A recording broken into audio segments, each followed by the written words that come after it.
products, I can give you guys more detail. It is exciting. It's actually going to be, um, a lot of what cryptos wanted to be is kind of this universal currency that has no borders.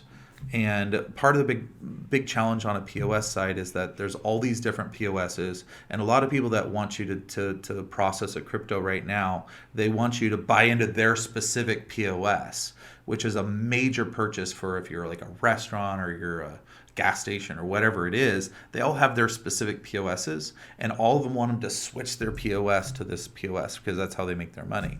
What we're coming in, we want to be a little disruptive. Anubit Coin will be the lifeblood of it. It's all going to flow through Anubits. I'm not going to allow it to flow through any other currency. If you have another cryptocurrency, you're going to exchange it in for Anubits. So that's going to give inherent value to Anubits. If we're developing the system, we're going to control what blood's flowing through the veins of the system, and that's going to be Anubit coins. So we don't want them to swap out their POS. We're designing this in a way that it works with every POS. Everyone can keep their POS system, and it'll work much like DoorDash does, where DoorDash can work with any POS system.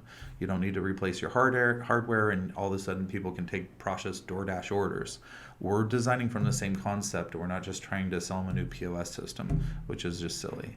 So it's a wide open market, and so far the only people that have really moved into, like, as far as venues that I know, or what made the news was the burrito place. What's the burrito?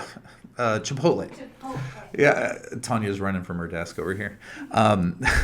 So Chipotle is going to, I don't know if they're doing it, but they've announced that they're going to do it. They're going to take Bitcoin, which is a terrible coin for transactions. I know Bitcoin's the oldest, but it doesn't have smart contracts built into it.